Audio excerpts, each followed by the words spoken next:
Yo, yo, yo, yo, Stock Compounder Nation, what is happening? We are live. All right, we got Siavash, I hope I'm saying that right, from Toronto, Canada. What is happening? It is definitely late in Toronto. Well, maybe it's not that late.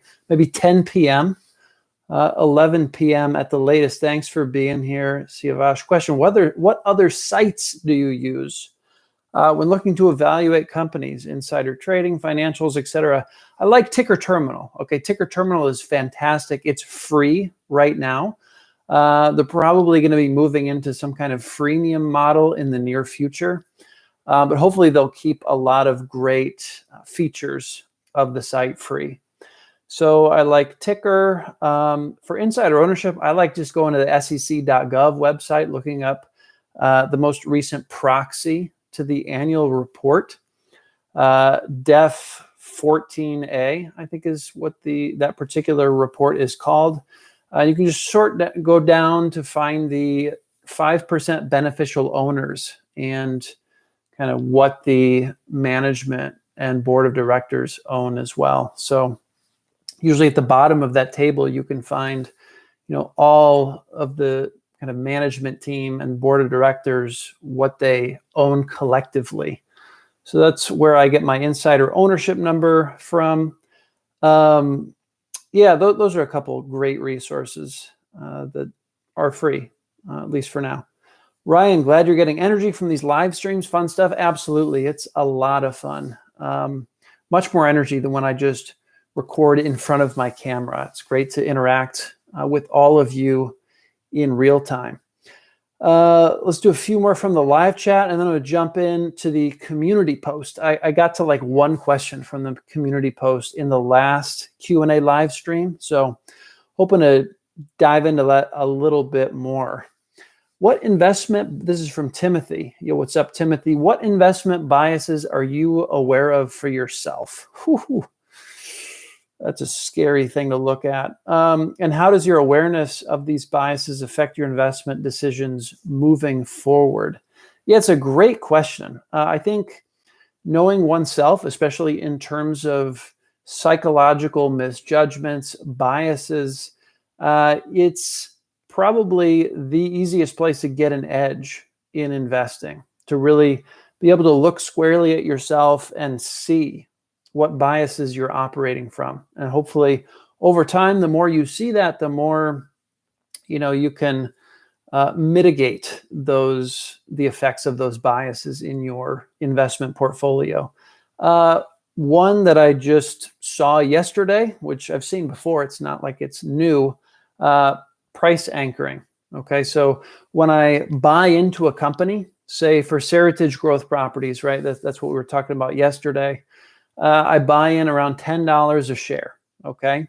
Price now is almost $15 per share. It's been up, I think, as high as like $22, $24 per share during the peak of, the short squeeze that was going on with GameStop. Yeah, price anchoring, right? It's hard for me to want to buy more BABA when it's 50% or higher above where I originally purchased. But that's really flawed thinking, okay? What I ought to do, and what great investors talk about doing, like Li Lu has talked about this quite a bit, is, it doesn't matter what you paid for an investment. The only thing that really matters is what is that investment worth now, based on what you think is going to unfold in the future compared to what you have to pay for it now. Okay. And it's possible, even if the price goes up and up and up over time, that intrinsic value can go up faster. Okay. So it's silly to anchor to a buy price if that's the case. And that's typically what happens with these great compounders, right? Over time, they grow and grow and grow. And if you anchor to a price that you paid, a year ago, 2 years, 5 years ago, you can really miss out on, hitching your wagon to one of these great businesses. So Price anchoring is something I'm aware of, and I do. Hopefully, I'll do less of it over time. And then another one is, just FOMO, right? That's a bias I have. It's seeing other people get rich faster than I am, get wealthy faster than I am. And it doesn't even have to be real, right? People on social, right? They post about their big wins. Okay, that doesn't mean they're getting rich faster than I am, right? They may be, but all we can see is, people like to put their best foot forward, right? What are the home runs that they've hit? And it's easy to look at that and think, they must be crushing it in their overall portfolio. And really just comparing myself to what other people are doing, right? That is really bad for financial health. Paul, we got a super chat from Paul. That is my first super chat on this channel. So big shout out to Paul. I will never forget my first, Paul. So that's you. Hi, Brad. What specifically would cause you to sell Baba? I'd need Charlie to sell. Glad he added. I am also glad he added. Micron, I'd need Lee, Lou, and Monish to sell. What about you? So what would cause me to sell Alibaba? Yeah, there would need to be a pretty big shift in the thesis. Most of what I'm excited about with Alibaba is the cloud, right? The cloud business for Alibaba in China. So, if I see that continuing to grow, right? Alibaba continues to make progress in cloud. It's going to take a lot of other stuff to go south for me to even consider getting out of Baba. Charlie selling would really get me to kind of look at why he might have sold. I'm guessing if Charlie sells, Pabrai is probably going to sell as well. Because I think a lot of Pabrai getting into the position was a shameless clone from Charlie. Of course, Pabrai had been studying Alibaba before that, but I think that was a big piece of it. So yeah, that's my answer to the Baba one. Micron, I'd need Lilu and Monish to sell. So Micron, yeah, it's interesting. Micron. My big fear about Micron, they seem to have a lot of tailwinds with all of these different, artificial intelligence, self-driving cars, all of these technology revolutions that are happening right now that require exponentially more memory, right? Dynamic random access memory in this case is primarily where Micron earns its revenues. But it's always possible in a space like that something completely new comes in and revolutionizes the industry. Okay, I think that's the big risk to Micron from my perspective, and I don't really know how to see that coming. So a lot of getting out of Micron for me is also tethered to what great investors like Lilu and Monish Pabrai are doing. So yeah, it would probably take that as well in order for me. But again, Micron is not a long-term hold for me. I don't see myself holding Micron for a decade or two.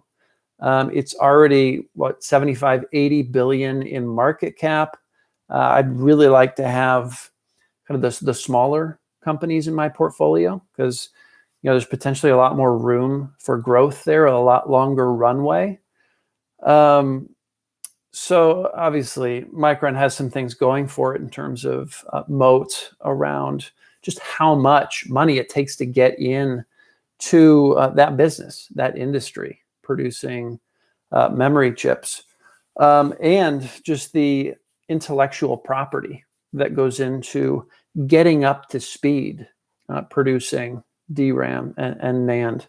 So they're in a good position. I feel very comfortable with Micron right now.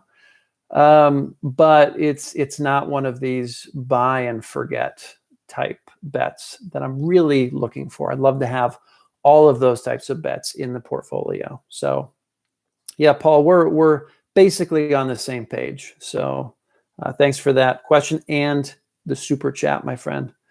Hello from Florida, smooth sailing. I smooth sailed out of Florida. No issues with hurricanes.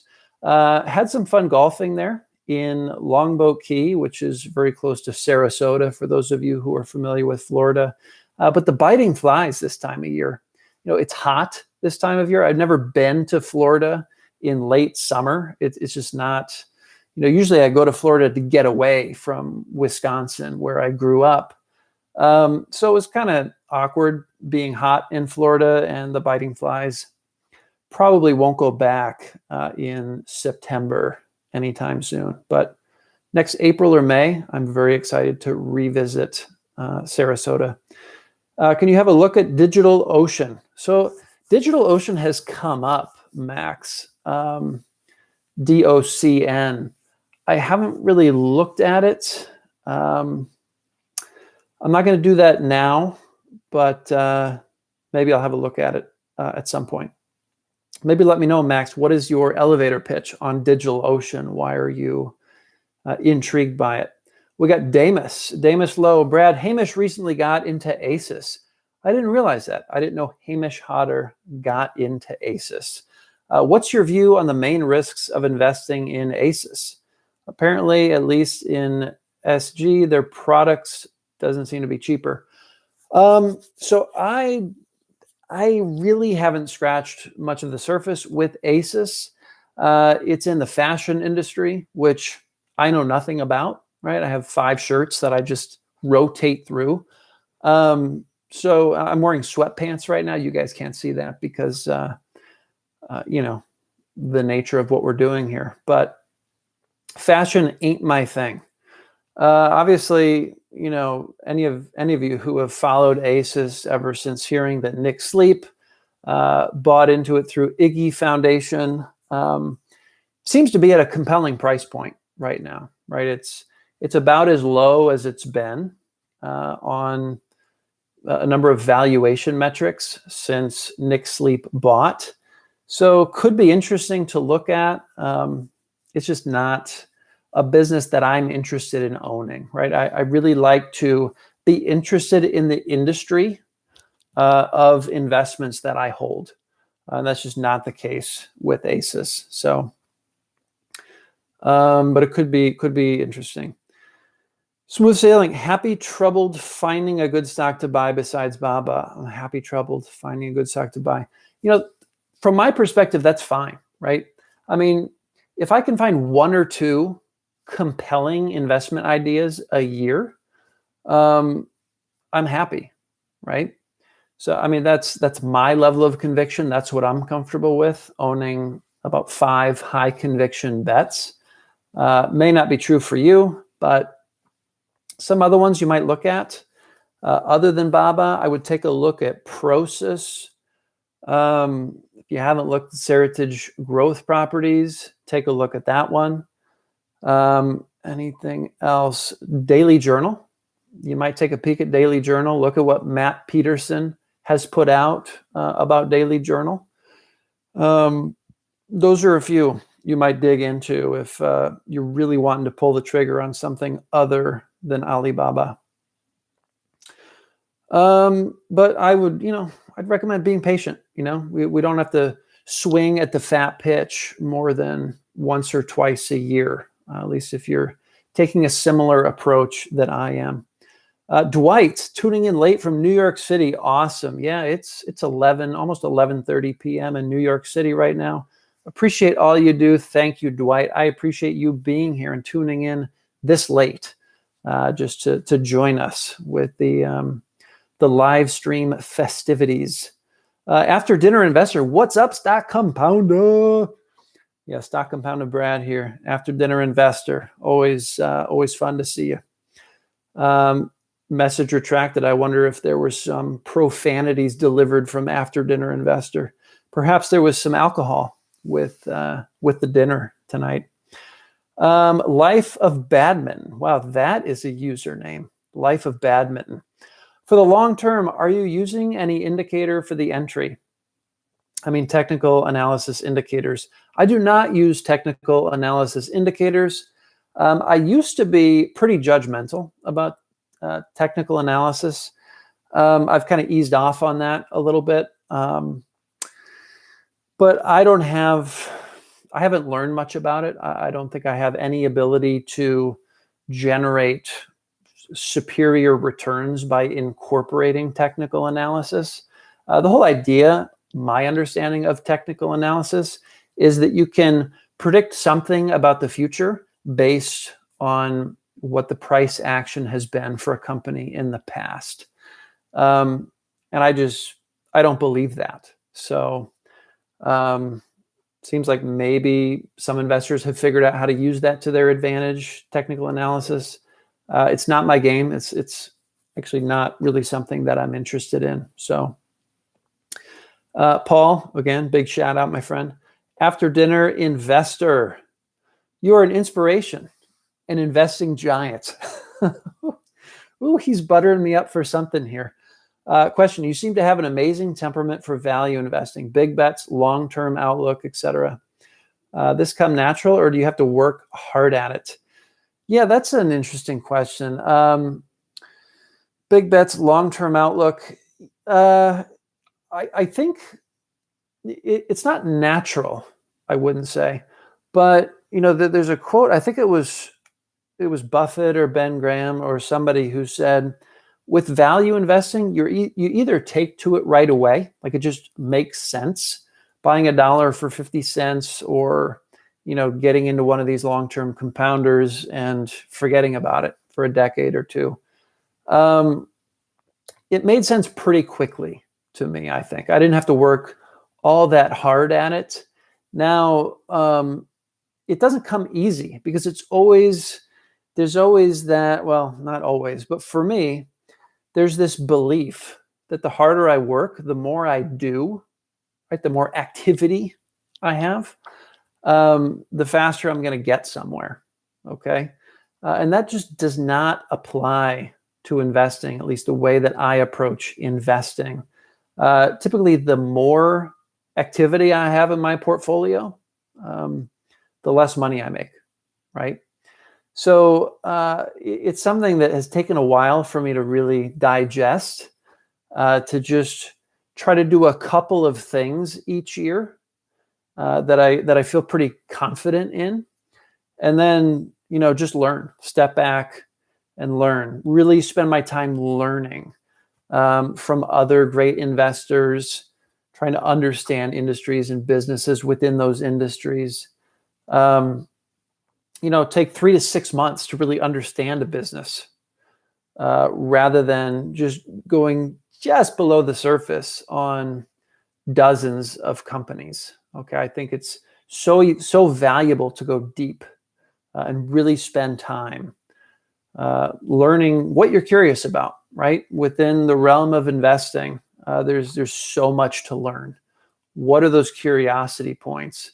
And going down the rabbit hole, like Monish Pabrai says.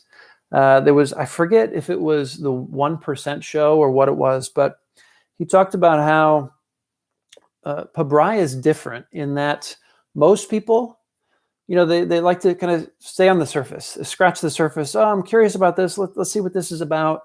But they spend just a little time, right, getting the essence of the thing that they're interested in.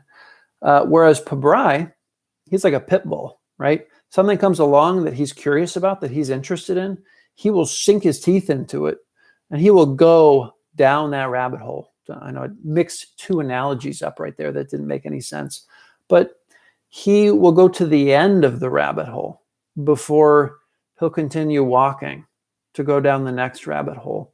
And I think, that's very rare. And I think that's an incredibly valuable skill to cultivate. So anyway, that was a long-winded answer, ADI. But there you go. Paul, boom, boom, baby. After dinner investor, is there a chance you never sell Baba and have it still when you're 90? Ooh, I hope I live to 90. Maybe I shouldn't say that, right? I hope I'm healthy when I'm 90 and still enjoying life. Is there a chance I'll own Baba when I'm 90 years old? I guess so. I kind of doubt that that's going to be the case. But that's kind of a cool thing to think about. Maybe I should aspire to that. I am, the more I think about the coffee can approach to investing, the more benefit I see in it. Of course, there is that, scary piece where businesses are they're dying faster and faster in the S&P 500 and anywhere else you look. Businesses aren't lasting as long today as they used to. Of course, those are averages, right? You can still find great businesses that have been around for many decades, even centuries. Terry Smith, in his Fundsmith, I think the average business that Fundsmith owns was founded in like 1927. Okay. So there's many great businesses that have lasted for a very long time. Alibaba could be one of those, right? I'm pretty sure if you read their annual report, they aspire to be around for like 100 years or something like that. So maybe I should just say, maybe I should commit right now. I will own Alibaba until I die. I'm not saying, I was trying that on. I wasn't committing. So none of you hold me to that, but it feels kind of good. I kind of like that. ADI, I hope the cloud makes it rain. That is beautiful. I'm going to use that ADI without permission. Smooth sailing. I'm new. I understand growth is better long-term, but it's hard to buy a stock without a dividend. Interesting. I want to feel like I'm getting part of the profits. Yep. It makes sense, right? It makes intuitive sense. If you put money out, if you don't see any coming back, you start to get a little nervous, right? Like, what is the management team? What are they doing with that money, right? What are they doing with the equity of the business? Is it ever going to come back? That makes sense. The way I look at dividends that kind of shifted this whole thing for me is when a company pays out dividends, right?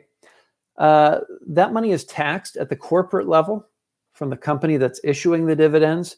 It's also taxed when I get it, okay? Personally. It's personally taxed on my end. So that's double taxation. Of course, if it's in a, tax advantaged account, like a retirement account, that doesn't apply. Well, it doesn't always apply. If it's in a Roth IRA, it will still apply. If it's in a regular IRA, none of this is advice. Check with your, tax person about this. But if a company has to pay out, if a company's best option to transfer wealth to shareholders is to pay out dividends, that makes me nervous about the company, okay? Because I want to own businesses that can reinvest those earnings, right, back into the business and grow the business. If they give it to me, now I have to figure out how to allocate it, right? I just got more work. Of course, you could always just automatically invest it back into the same company, right? But you don't know how is the company's price compared to what it's worth. If you're getting issued dividends and then you're buying back the same stock and the price is way above what the intrinsic value is, maybe you're happy as a shareholder, right? Because hopefully the price has run up a lot, but you're probably not happy with your purchase price when you're reinvesting those dividends. So, that's how I think about it. Paying out dividends, to me, it's not a compelling growth company, right? It's likely a company that's mature or even, on the decline. So certainly there can be good opportunities in those phases of a business cycle, but I'm looking for growth. I have a long runway ahead of me. And that sweet spot for me is companies that can reinvest earnings at high rates of return. Okay. So that's kind of what got me over the dividend hurdle.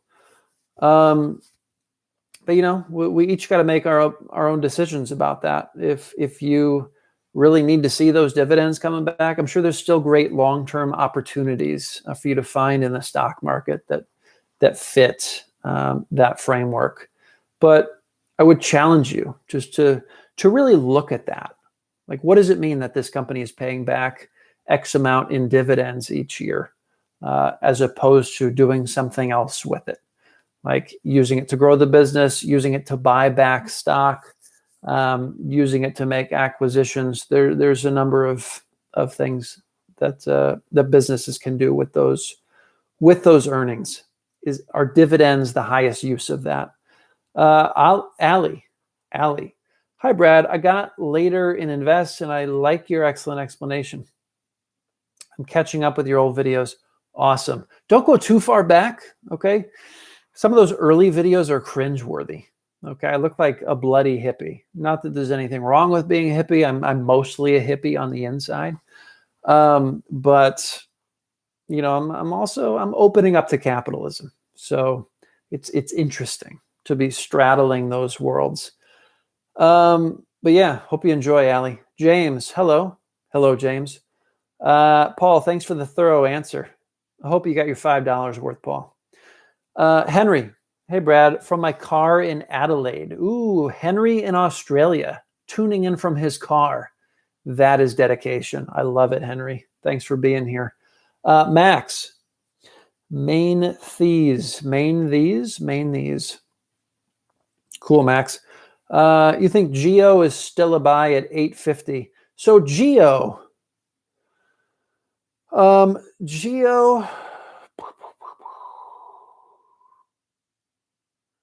Paul gave me another $5 super chat. You the man, Paul. You are good.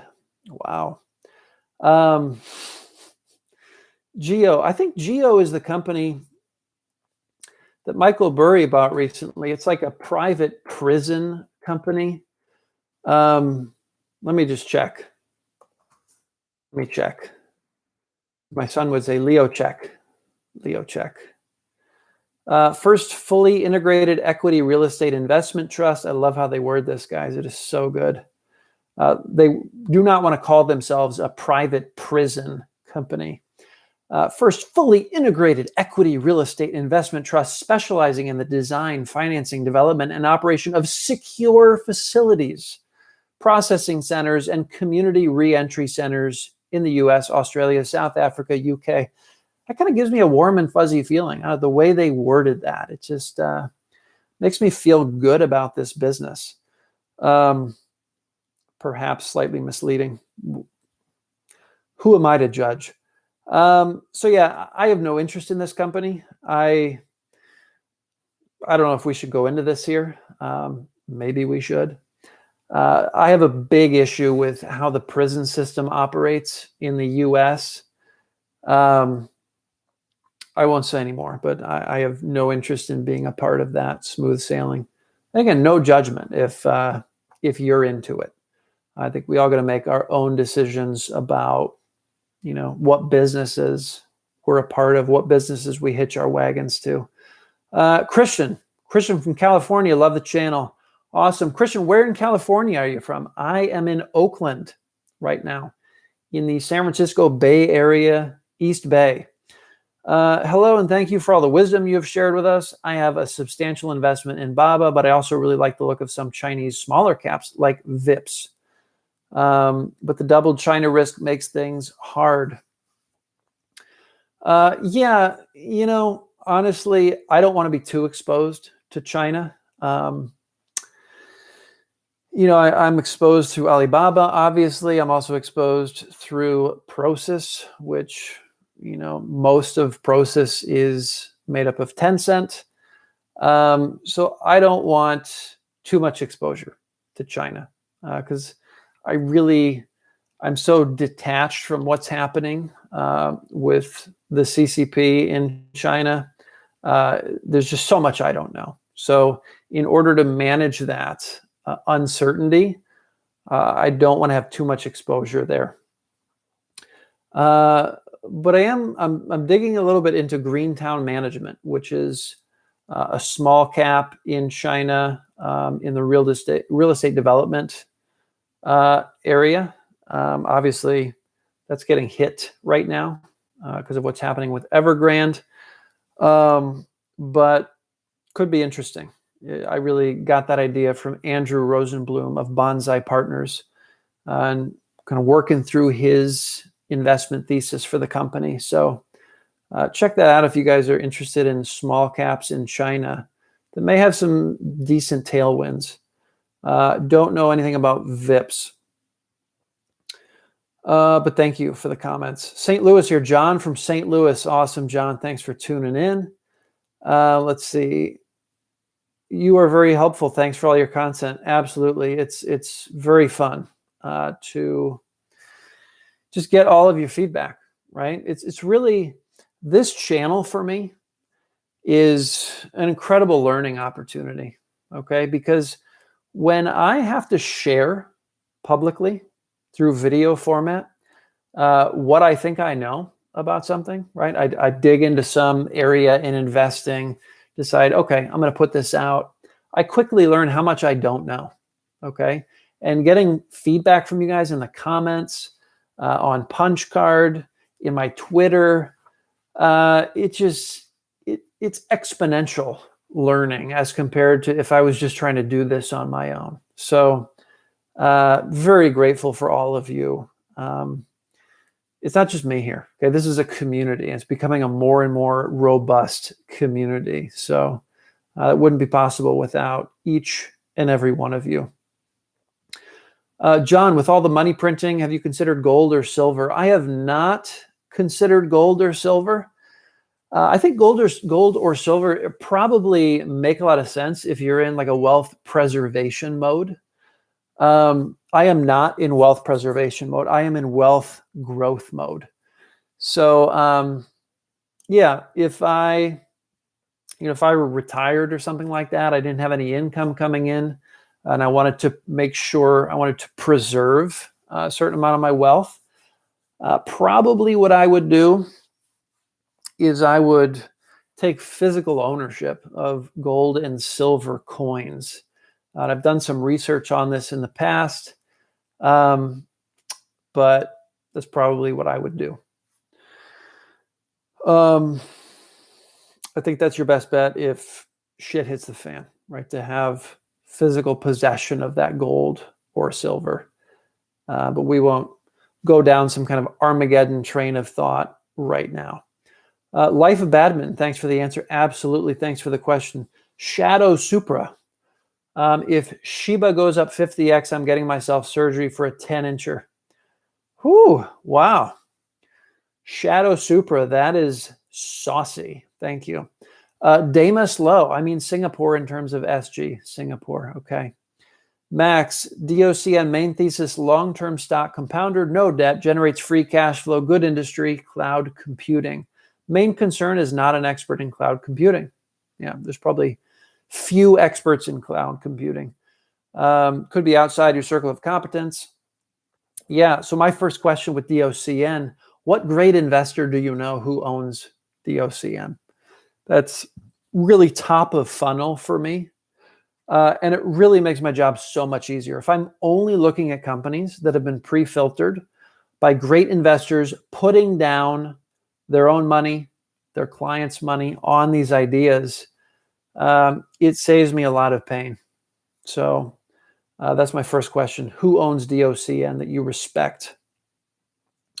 Ryan, what were you thinking and doing during the 2020 crash? And what would you do with the next one? I was staring at my navel, okay? Navel gazing, as Pabrai would say.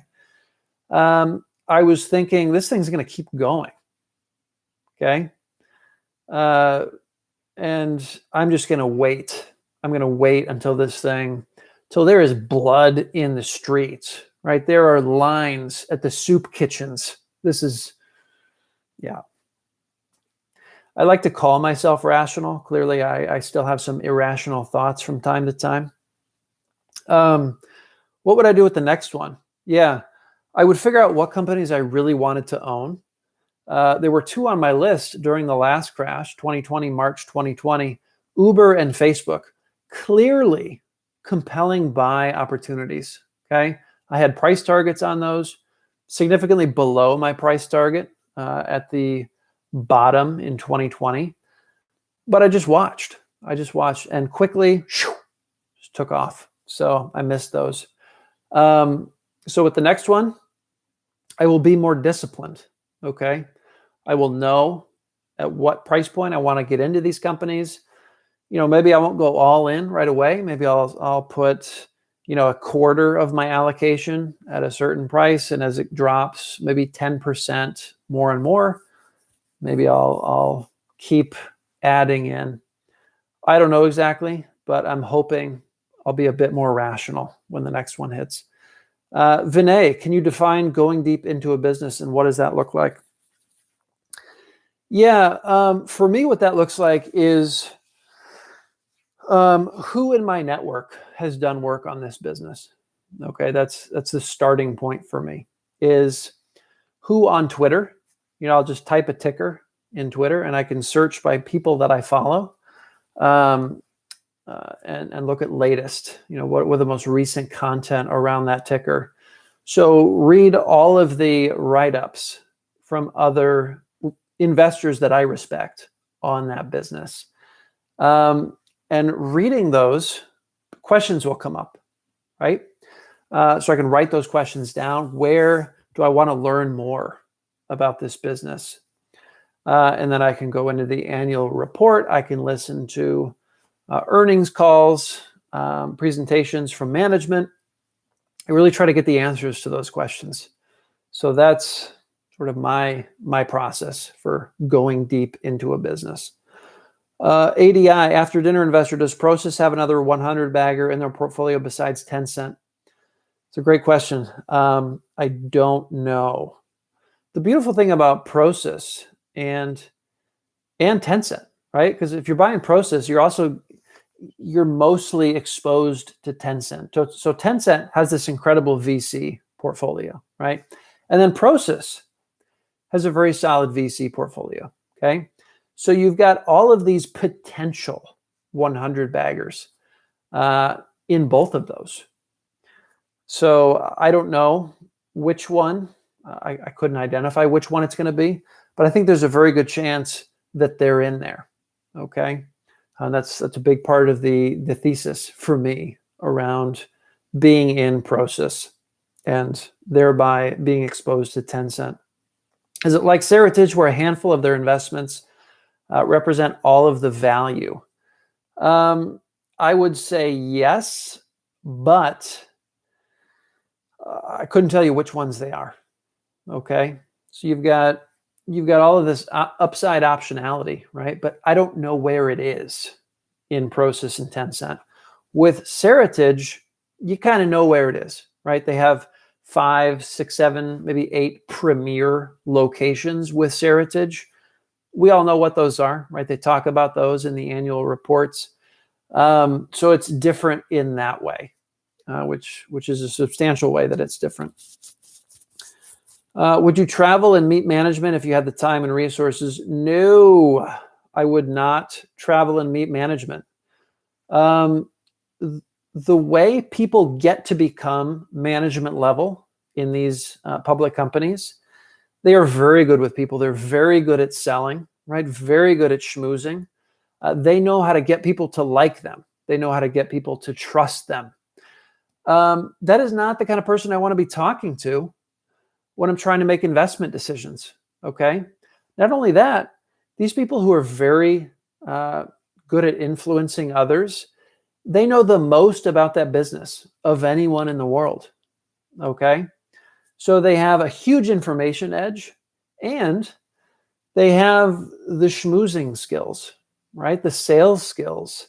So, yeah, no. I would pay not to have to sit in a meeting with management if I were making an investment decision on a company. So maybe that won't always be true, but it's definitely true today. Boomer.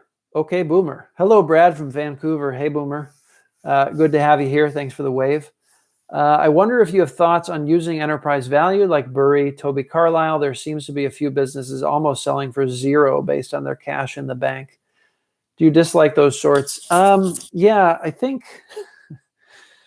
it's compelling, right? To look for even a negative enterprise value, right? Where the cash is greater than both the equity and the debt. But, you know, I find virtually all of the time, there's a reason, right? That it's so cheap. Nobody wants to partner with those teams, right? Or whatever industry they're in. There's a lot of hair on it. And I don't have any interest in investing in opportunities where there's a lot of hair, right? There's a lot of ways that this thing can go south. I want to be on the other side. I want to be partnering with great management where the business has a lot of tailwinds, right? And it's got a very defensible moat. So I spent a little time looking at opportunities like that. This is not where I feel comfortable, right? I will not sleep well at night in those opportunities, even if it seems on the surface, because of their cash position, that nothing can go wrong. That's often just not true. Management teams can burn through cash by making poor decisions, especially if they're not aligned with shareholders, right? They don't have a lot of skin in the game. That cash can just disappear like that. So you got to be very careful. Clayton, do you currently invest in any microcaps besides Asus? I find it interesting how many in the value community right now chat about large caps, but microcaps likely have the best returns. Yeah, so this is something I've noticed, particularly also from Chris Meyer, right? Author of 100 Baggers, right? He wrote the book on multiplying your money 100-fold. And he doesn't own any small caps, any micro caps, okay? I think Domino's Pizza Group in the UK is his smallest holding, like a little over 2 billion in market cap. So that might tell you something, might not. Maybe Chris Meyer just isn't comfortable for whatever reason owning smaller micro caps, or maybe he's just not finding any opportunities right now in that space. I own microcaps in the Magic Formula portfolio that I've been doing for about 1.5 years now. Every quarter, I buy 5 new Magic Formula positions. I don't actually know which ones. I'm sure there are microcaps in there, but cap size, market cap isn't something I track in the Magic Formula portfolio, at least in terms of deciding which ones to buy. The issue with microcaps, yes. If you can identify the right microcaps, you're going to do far better than you would, say, identifying the right large caps, okay? But I think, you know, there's also a lot more risk, right? There's a lot more microcaps that are going to go to zero in the next decade.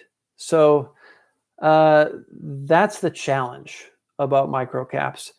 Yes, if you get in very early in a great business, you're going to do fabulously well, much better than if you had gotten in later. But it can be much harder to identify great businesses when it's early in the game, right? You don't have that track record. You don't have that history. You don't know how to evaluate management as well because you don't have the history. So it's a harder game. And because it's a harder game, if you're good at it, you know, the returns can be much, much more attractive, but harder game. Do you want to play a harder game and get potentially greater returns, or play an easier game and still do quite well? I don't have an answer for myself on that. I own large caps. I own small caps. You don't necessarily need to pick one game, but yeah, microcaps are intriguing to me. I will say that. What I'd really love to find is who are the great investors with incredible track records who own microcaps. Okay. Problem is, great investors who have great track records, they're managing a lot of money, right? They're managing multiple tens, hundreds of billions, not billions, maybe say over $100 million, right? And so, they don't even look at microcaps anymore because they're not going to move the needle on the portfolio. Pabrai says this, as investors get better, they continuously have to leave the space of microcaps, and it's always open to new entrants, that space of microcaps. But it's tough from a cloner perspective because, by the time you can determine that these investors are great, they're not buying microcaps anymore. They've moved out of that space. So, it's hard to find people to clone as far as microcaps. There's a few. I put out a list not too long ago about great investor track records. Okay. And there's some in there, that are managing less than $100 million. They don't have the length of track record. Maybe it's like, 8 to 12 years, something like that. But there's probably opportunities in there where there's enough time to identify, okay, these are superior investors, but not so much time that they've moved out of that space of being able to invest in microcaps. So anyway, I'll leave it at that. Andy, hey, Brad, how high is your conviction on Prosus? What made you pull the trigger? How high is my conviction on Prosus? It's not as high as Baba or Micron or Seritage, but it's high enough for me to have taken a position. I wanted some exposure to Tencent. Pabrai has talked a lot about Tencent in his Q&As, and it's a fabulous business. So I wanted exposure to it. I also have a lot of respect for the team at Naspers and Prosus for what they've been able to do, not just with Tencent, but outside of Tencent over the last 20 years or so. Pretty impressive rate of return. And Rob Vinal talks about this in his letters with RV Capital. So check that out if you're interested in Prosus and Tencent or Alibaba. He also has a stake in Alibaba. So it's not as high, but I wanted exposure to it. It's high enough that I wanted to be in the game on Prosus and Tencent. Agreed. Most money I made was in small cap, but at the same time, the dominance and security of the large caps can feel like a warm blanket on a cold day. Well said. Well said. I live in Florida with low income, so dividends work for me. REITs look tasty. Suggest any. So I'm curious, smooth sailing. Low income, why do dividends make more sense with low income? The way I'm reading that is you're dependent on those dividends. But right, so you're using them as income. But if you're just going to reinvest them, then I don't quite understand what you're saying there with the low income. REITs look tasty. Yeah, REITs. You might look at Shiniken in Japan. They have a REIT as part of that business. Seritage Growth Properties is one I've talked about quite a bit. One that's functioning kind of like a REIT is Equity Commonwealth, and that's headed up by Sam Zell, the grave dancer. Check out Equity Commonwealth. That's primarily office real estate. Okay, it's like an office REIT. So obviously an industry that's taken a smackdown recently, but take a look at some of those. What are the punch card guys seeing with Twitter? Yeah, I think a few of the punch card guys own Twitter. I don't know. I haven't really talked to them much about the investment case for Twitter. I think the main thing with Twitter is There's so many people that find so much value on Twitter. So Twitter has delivered so much value to its users, and it's taken back so little value for itself, right? So that's a great position for a business to be in. The risk with that situation is that once you try to turn on the spigot of, generating income from your users, that could go south, right? People stop using the platform. People get used to not having to pay anything for a platform, right? They get used to something being free. It's very difficult to get people to shift from using something for free to start paying for that thing. Okay. So that's a potential issue with Twitter. I guess you'd really have to believe that there's enough value being created for the users of Twitter that they will be willing to pay something for that. And there's a few different ways Twitter's experimenting with monetization and kind of profit sharing. So it'll be interesting to see how that unfolds. Seems so expensive compared to current revenue and earnings. Yeah, I don't know. It does seem, I'm not ready to take the plunge on Twitter, but it's something I'm getting a lot of value out of. So from that lens, could be worth looking at. Hello, Brad from Medellin. Where is Medellin, Erwin? I apologize that I don't know, but I'm curious. Just tuning in, we got Lewis here. Any thoughts on Monish selling Shiniken? Have you heard why? Yeah, I assume this is from Ticker Terminal that you saw the sale in Shiniken. I'm skeptical about whether it's actually a sale in Shiniken. According to a recent letter that Pabrai put out to his investors, he's still quite bullish on Shiniken. So I think it may be more of an accounting thing. Perhaps, there were some redemptions in the fund and things like that, things that don't have to do with the investment thesis is my guess when it comes to Shiniken. Do you have any interest in Shiniken Group? Yes, I own some. Not a large position by any means, but I do own some, and I'm thinking about buying more. So yes. Brad, I'm from Sausalito, right down the road. Awesome, Danny. Sausalito, that is right across the pond here, right across the bay. I'm a value investor and recent Baba holder. Do you mind sharing how you valued Baba? Well, as a shameless cloner, I really stood on the shoulder of some giants. There was an MOI global presentation on Alibaba. I think it was Octahedron Capital, which I believe is a San Francisco-based fund. And they kind of did a deep dive on Alibaba, at least how they value it. And it seems, pretty robust.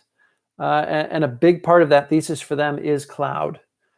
They think within the next 5 years, the value of cloud is going to equal the current market cap of Alibaba. Okay. So from that perspective, if that does unfold, and it seems fairly likely to, that's a lot of downside protection from an investment in Alibaba. So that's one kind of source I used to wrap my head around just how to think at a high level, how one would value Alibaba. And Rob Vinal talks a bit about this as well in his RV Capital letter. So check that out. Christian Stockton. All right, Stockton in the house. Benicia. Holy crap. Benicia. Smooth sailing. You're in Florida. What do you say in Benicia for? So Benicia is a town right outside of Vallejo in the San Francisco Bay Area. So I wonder if that's what you're referring to. Absolutely. Thank you guys for all of these awesome questions. Yes, moved to Florida. Oh, you moved to Florida from Benicia. Interesting. Salil Salil from Bangalore, enjoy your stuff. Awesome, Salil. Thanks for being here. Any thoughts on BlackBerry, which is in Fairfax portfolio? Yeah, BlackBerry is fascinating. So I haven't looked at BlackBerry, but it's weird to see BlackBerry popping up. I noticed it from a number of value investors on YouTube, kind of doing valuations on BlackBerry, videos on BlackBerry. It's weird. I always thought BlackBerry was just this dying business, right? Perhaps they're finding a way to resurrect it. But yeah, I think maybe it's a fairly large position from Prem Watsa in Fairfax. Let me see if I can quickly pull that up from Fairfax Financial. It looks like BlackBerry. That's not in here. It's weird. When I try to look up Fairfax in ticker, it gives me like this international portfolio. And then I think they have another like US portfolio that doesn't show in ticker. But anyway, I'm not sure about BlackBerry. Yeah, I'm curious though. Let me know what you guys see in BlackBerry. Let's see. SRG has terrible numbers, no cash flow. You must say no. SRG does have terrible numbers. Yeah, I like the new CEO, Andrea Olshan.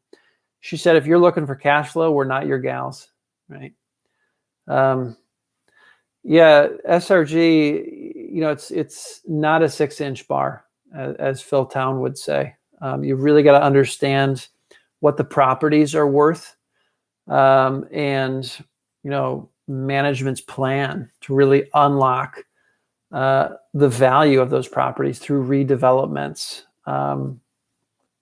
It took some work. I went through and I tried to value each of the properties in Seritage portfolio. I think it was like 170 some properties. A little over a year ago, I did this. So I found this commercial real estate software called Crexy, where I could find comps for commercial real estate. It's pretty tough to do that if you don't have a membership or a subscription to like LoopNet, or what is the big one? CoStar. So, I dropped, I think it was a couple $100 on like a 1-month membership to Crexy. And, it was painful. It was painful valuing all of those properties. But, at the end of that process, it seemed to me like it was worth somewhere around $34 a share. And it was trading at 10. So that was compelling. So that's really what made me pull the trigger on Seritage. Santiago, talking to, awesome. I love that you guys are chatting with each other also in the chat. Do you like Jeppy? I don't know what Jeppy is. Santiago, he left like 3%. Edward, hello from Toronto. Just wanted to say I enjoy your content and discussion style. Value investing naturally felt right for me after I read The Intelligent Investor several years back. Yeah, I had the same thing. Mostly listening to talks from Monish Pabrai, it really got me into the value investing framework, right? It just made total sense. And I was hooked ever since. For some reason, I never have any questions. Edward, that's interesting. I have a question for you, Edward. Are you not curious? Do you yeah, why do you not have any questions, Edward? Sit with that. Sit with that for a minute. Low income means I wouldn't pay tax. I see. Of course. Okay. So you're not paying tax. You're not paying personal income tax on the dividends, which makes dividends more attractive. Yeah. Okay. Still, I think even given that, I would question whether high dividend paying companies are really going to be the best way to compound your wealth over time. Okay. So just sit with that. I don't have any answers for you, but I would say question that. Question that assumption that you have. Florida is also no income tax. There you go. Okay. That's pretty awesome. California is not a no income tax state by any means. Have you considered moving to Connecticut? Absolutely not. What are you looking for in terms of a place to move if you leave California? Yeah, so I'm looking. I mean, the front runner right now is, and of course I can't remember the name right now. North Carolina, Asheville, North Carolina is my front runner of places to move. We're looking to do that likely, yeah, maybe likely next year. So next summer, I'm likely moving to Asheville, North Carolina. And a big part of that is California. You know, there's just so many wildfires. I think it's just getting worse and worse with the smoke. You know, my kids having to keep them inside with the smoke. Yeah, and the drought, right? The drought. Like, I want to have my hands in the soil. I am a hippie. I'm a permaculturist. I want to be planting things. I want to be growing food. And it's tough to do that in California. You need drip irrigation. And yeah, it's just, it doesn't feel lush here. Right? It doesn't feel super hospitable. Asheville, I mean, first hit I got of Asheville, I was like, wow, this is jungle. This is forest. Like, you know, nature just wants to spring forth here with all of its fury. So it just kind of feels right, Asheville. So, and it's great with YouTube. I can live anywhere, right? I can make videos from anywhere as I grow this business on YouTube. That really makes it more and more possible to just live wherever I want. So, fantastic. But Connecticut, too cold. It's too cold. I grew up in Wisconsin. I have no interest in shoveling snow during the winters. Okay. Asheville, I don't think I'm really going to have to do that. So that's a big plus. Let's see.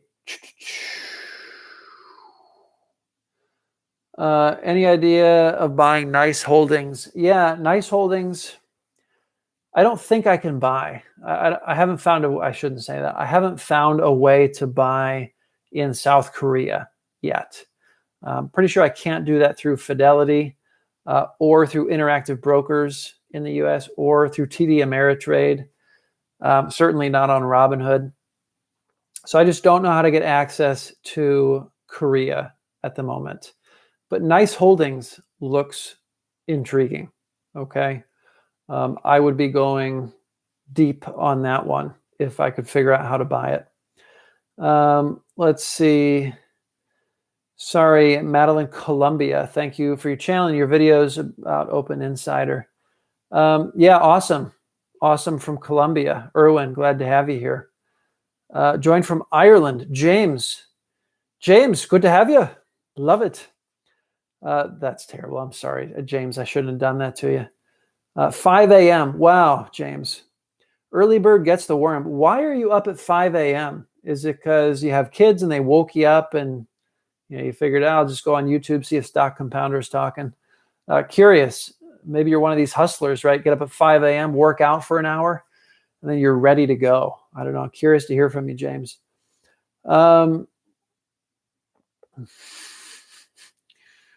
Let's see. I'll take a few more from here and then we got to wrap it up, guys. I didn't get to any of the community posts. Kind of feel bad, kind of not. Sorry, community posters. Let's see. Which platform did you use to buy Shiniken? So I used Interactive Brokers based in the US to buy Shiniken. I'm pretty sure you can also buy Shiniken through Fidelity, right? You probably have to call their, maybe you don't. Maybe you have to call their international trade desk. I did a video about that in terms of buying Asus. You can look that up to find that number for the international trade desk through Fidelity. But I think you can buy Shiniken through Fidelity as well. So check that out, J Money. Good to see you, J Money, another fellow YouTuber. Rock on. Farmer's Edge is another big bet of Fairfax. It absolutely is. But I think they got in before it went public. Okay.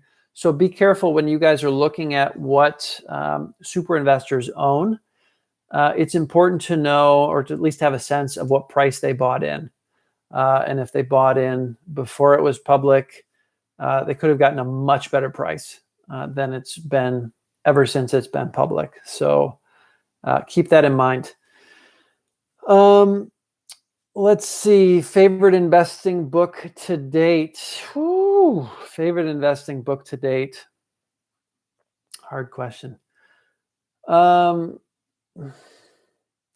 mean, the most entertaining, well, let's go with that in terms of favorite, was Richer, Wiser, Happier. I mean, William Green, he just makes it so interesting, right? He's got this journalistic flair that he sprinkles throughout his writing, and it's just so fun to read. So, and of course, paired with that, these amazing conversations with fascinating, incredible investors. So that's just been a real treat to devour Richer, Wiser, Happier.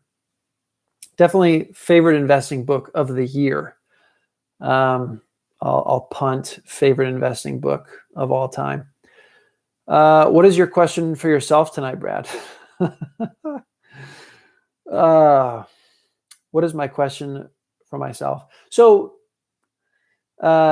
someone recently in the community posts asked, what question aren't people asking, okay, that you think they should be, or whatever?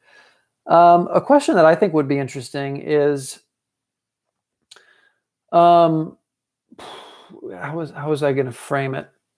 So if you had to retire in 7 years, I don't know why I say 7, how would you do it, right? I think that would be a really interesting question. So within that, there's a bunch of things to unpack. How much money do I need to retire? Okay. So from there, you work back. Okay, over the next 7 years, what do I need to do to have that money in my bank account 7 years from now? I think that's an interesting question to think about. Personally, retirement isn't really in my vocabulary.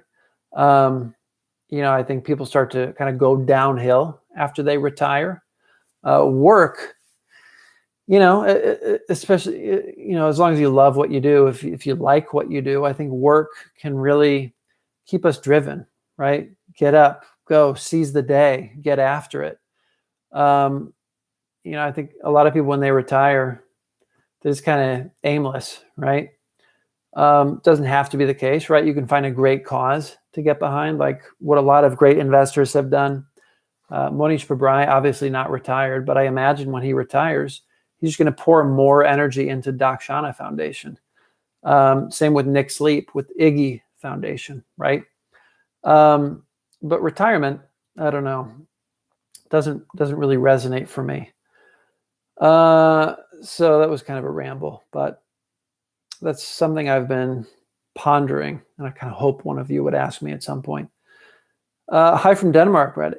Asif, lion. I like that lion icon. That's powerful. You must be an aggressive investor. Let's see. I like Asheville. Yeah, I like it. I think I like it. There's some things that give me pause, but I think it's a totally different culture than anything I'm used to. I've never lived in the South before, so I just have to kind of get used to some of the unusual, or at least unusual to me, qualities, characteristics down there. How's the value of financial or insurance companies calculated? I don't know. I stay away from that. That is far outside my circle of competence. Banks, insurance companies. Yeah, not even going to go there. Let's see. Edward, thanks for the food for thought. Okay, here's one. Have you considered signing up with any of the finance YouTubers? What do you mean by signing up with the finance YouTubers? You mean joining their kind of private communities? If that's what you mean, no, I have not. Is that entirely true? So Sven Carlin has his, what does he call it? His like research. I don't know if he probably doesn't call it a mastermind, but something like that, research community. That's a paid thing. I think it's like $450 a year. That's something I might consider. I know a few other investors that I respect have bought into Sven's platform. But that's it. That's the only one I would consider at the moment. I'm not going to do it. But it wouldn't be too far-fetched for me to consider doing that one.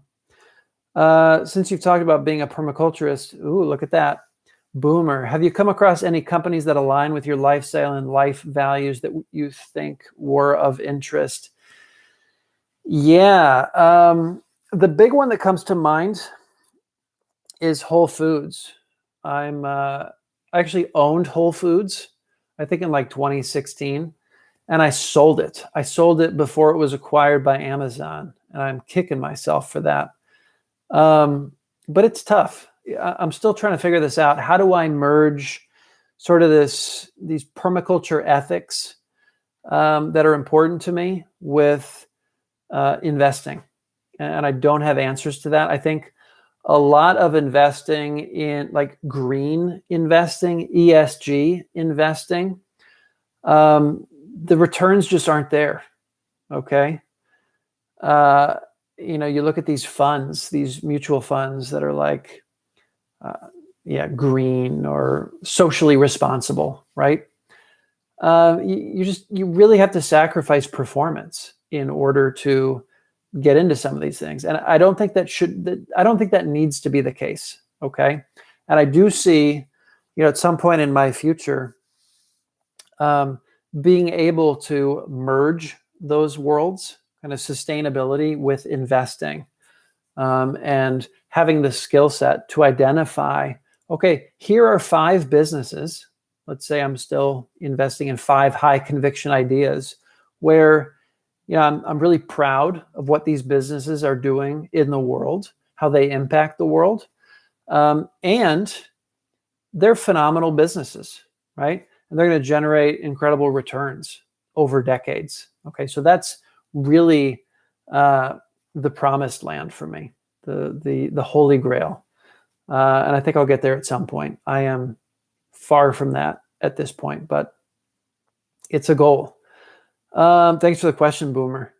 Can you say about Guru's name of international investing, like Pabrai Lulu? Thanks. Can you say about Guru's name of... I'm not sure what your question is there. Apologize. Yeah. Maybe you're asking, international holdings for Pabrai Lilu, holdings outside of the U.S. Ticker Terminal is probably the best place to look at that. I'm sure there are other resources as well. Hello again from Colorado Springs. All right. I know you try to avoid banks. I'm curious if you've looked into Lilu's major position in Postal Savings Bank of China, given his history. Yeah, I know that Lilu added to Postal Savings Bank of China recently, I think within the last year. If I was being pressed to look into a bank to own, it could very well be that one. I probably also look at Bank of the Ozarks. I might look at Bank of America, which a lot of investors that I follow own Bank of America. I think Charlie and Warren both own that one. Lilu as well. But it's not something I have to swing at, right? So I just don't look at banks. And I haven't looked at Postal Savings Bank of China. Okay, we'll take a few more. If you guys have any last minute questions you want me to get to, hit me up in the super chat down there. You can see in the bottom, there's a $sign. And it's a way to support the channel. So much appreciated if you guys hit up that super chat. Did you get a chance to dig into GCI or PBI, both from Domo Capital? Thanks, Joe. I have not looked at GCI or PBI yet, but thanks for that poke. Just recently, I really expanded my list of investors to track in terms of 13Fs. I know Domo doesn't have to submit a 13F because they're under 100 million, but the manager at the founder of Domo Capital puts a lot out on Twitter about current investment ideas and what he's bought recently. So I was just planning on waiting until the next one to kind of dive into Domo Capital. But yeah, as a result of this poke, maybe I will take a look at GCI or PBI. Joe, I'm curious if you own either of them yourself. Let me know in the comments. Dig. They recently added more than 400,000 shares of Farmers Edge, around $4. I assume that's $4.75, probably Canadian dollars. Okay. That's a lot. So could be worth looking at. Maybe it's not a lot. 400,000 shares at $5. We'll say that's what, $2 million or so. For Fairfax, that's a drop in the bucket. Finally caught another live stream. All right, old school millennial. We go way back. Old school millennial and I go way back on this channel. Hello from Chicago. Have you done any research on Armada Hoffler? That's one that came across my radar because Phil Town bought in, right? Phil Town has a sizable position. I followed them closely and love the management. I have not looked at Armada Hoffler. No real reason for that. I think I feel pretty comfortable with my REIT exposure, just owning Seritage, given that I have such a high conviction, low number of positions in my portfolio. I guess I'm just hesitant to add another REIT. So it's probably why I haven't looked into Armada Hoffler. And I should add, other than Phil Town, I don't know of any super investors, any gurus that own Armada Hoffler. Let me just take a quick peek at Dataroma and double check that. So in terms of investors that are tracked by Dataroma, First Eagle Investment Management, it's less than a 0.000% or something for that fund. So really just a teaser position. So, Seritage, I mean, you had some really high profile investors buy into Seritage, which is why it came across my radar. Haven't seen the same for Armada Hoffler. Maybe that's just because it's small. What's the market cap of Armada Hoffler? It is, bada bing, 826 million, right? So it's about the same size as Seritage Growth Properties in terms of market cap. So, yeah, I have no plans to dig in to Armada. Thanks, Brad. It's on the bookshelf. We'll read it after I finish One Up on Wall Street. I assume, Joe, you're talking about Richer, Wiser, Happier. Definitely. Look forward to it. One Up on Wall Street, also a fantastic book. I think it's really what got Monish Pabrai interested in investing, One Up on Wall Street. And it's how he discovered Warren Buffett. So great one for every investor to check out, One Up on Wall Street. Boomer, Brad, retirement job, will be investor and food forest caretaker. We're in the same boat, Boomer. That's awesome. We gotta hang out someday, buddy. Srujan, Fairfax recent increase in Farmers Edge, almost 3%. Okay. Not nothing. Farmers Edge, for those of you who don't know, I don't even know. I think Farmers Edge is a why guess, right? Farmers Edge. I looked it up at one point, but I forgot. Develops digital agriculture solutions in North America, Brazil, Australia, Eastern Europe. Cloud-based analytics software platform that provides real-time monitoring, alerts, predictive models, and outcome-based data recommendations So it's basically the way I'm reading this. It's a way for farmers to kind of manage their farm, right? Using this software. So, for those of you who know anything about farming, a lot of farmers tend to be pretty old school. Okay, maybe not these huge, right, farming enterprises, which is probably what Farmer's Edge is selling to. But the farmers I know, they're old school. They're not looking necessarily to buy some software to help manage their farms better. And farming, it's a very tough business. Like the margins in farming, it's tough to make a buck as a farmer, at least if you're doing it on the scale that I'm familiar with. But I don't know anything about big ag, big farming, which I'm sure is who Farmer's Edge is targeting.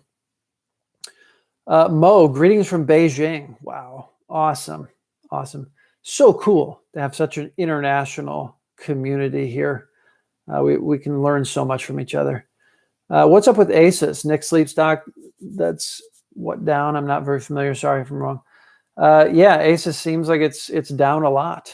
So could be an opportunity, not something that I'm digging into. Way down, yes. A few leaps of both GCI and PBI. Okay, not a big position because already has so much in them. Okay. Yeah, maybe I'll take a peek at those. Leaps. So leaps are kind of an interesting strategy. If you guys are interested in leaps, Greenblatt, Joel Greenblatt talks a little bit about a leaps strategy in the little book, which is, you can be a stock market genius. Tobias Carlisle has talked a little bit about leaps on his podcast. It can be an interesting way to, basically when you're buying leaps, you're buying, the way I've done it is you're buying call options on a company that expire more than a year into the future. So it gives you the right to buy stock at a certain price. And so the way you benefit by buying leaps is the price runs up, right? You buy leaps because at least you buy calls, leaps, because you think the price of a company is going to run up, and it allows you to buy at a predetermined price something that's run up a lot, which is obviously a very compelling position to be in. The downside with leaps is even if it's a few years out, right? The contract is a few years out. There's nothing that says the price can't languish for a couple of years, right? Maybe you're right about the business over the long term, and it turns out to be a fantastic investment over 5 to 10 years. But the price just doesn't do anything for the next couple of years, and your leaps expire worthless, okay? So that's the risk with leaps. I don't like that time pressure personally, that something has to happen with the price action to the upside with a business in the next year or two. But could be a compelling piece of the investment portfolio, as long as you don't, you have positions in leaps that are responsibly sized, right? You don't have a lot of exposure there, where if something doesn't go north, right, head take off, you're just licking your wounds at the end of the day. Okay, maybe one more. Okay, two more. We snuck one in there. I like that. We'll just do these last two from Old School and Siva Kumar. Thanks, Brad. Curious if you're still holding any SPACs. I am. I've really cut down on my SPACs. I have 3 SPACs at the moment. I've got 2 with my man. What is his name? Why can I not remember? Mr. IPOABCDEFG. How is it that I'm not remembering this right now? It must be getting late, 9:30. Terrible.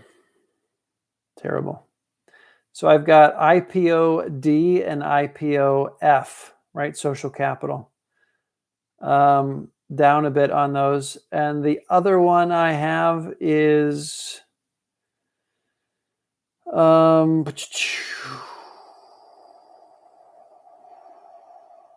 I've got SoFi, which was a result of a SPAC, but I also have one more. Where is it? Where, oh, where, oh, where? It's disappeared. Yeah,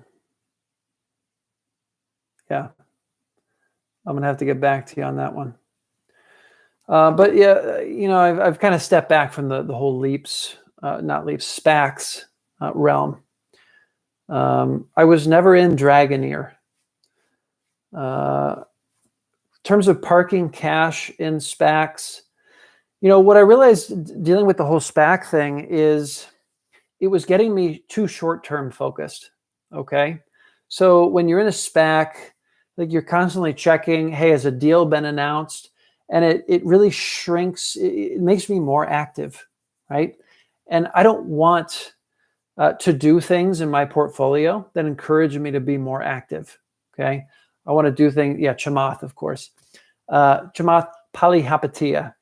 I don't want to do things in my portfolio that encourage me to be more active. Okay, I want to go the other way. So that's kind of why I've backed off from SPACs.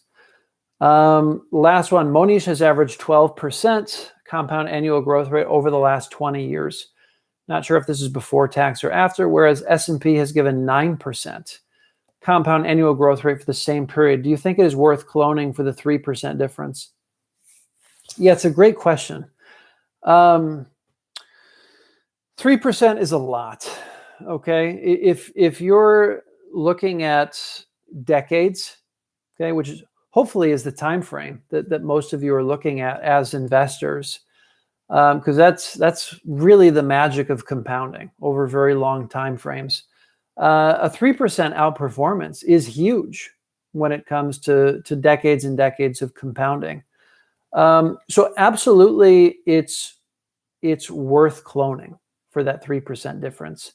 Now, the question that's harder for me is, Pabrai got that outperformance of 3% over 20 years. Are you going to get that outperformance from cloning Pabrai? Okay, because you got to keep in mind, as cloners, we have a lag time where, you know, with 13F filings, we have to wait in order to see the activity, Pabrai buying and selling, right? It's what is it? A 45-day, a month and a half to a 4.5 month lag time, okay, from when we can see what investors are doing. So, there's that to consider with cloning. You also have to consider Pabrai, he's not making the same conviction bets, all right?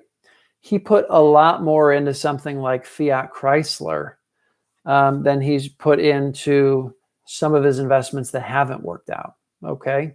So you've got to take conviction into consideration as well. So there's all of these factors to consider when you're coming up with a cloner approach to investing that you've really got to put some thought into. If you don't think it through well enough, I think there's risk of, even falling short of that 9% that was delivered by the S&P 500 over the last 20 years. So cloning, it's not simple. I think we really need to make it as simple as possible in order to execute it efficiently. But we don't want to make it simpler than it really needs to be to do it well. Okay, and that's a difficult sweet spot to find, I think.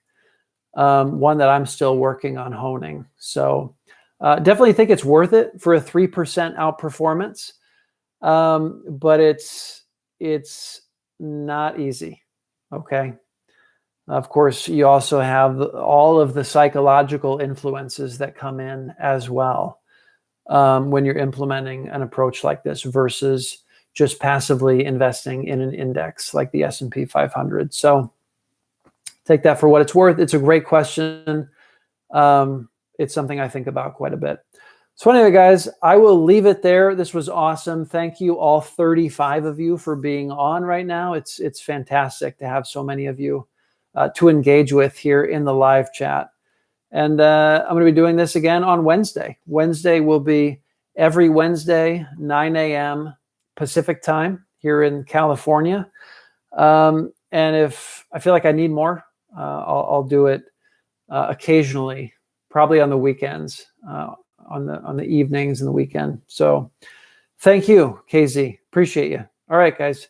Till next time, be well. Happy compounding. See ya.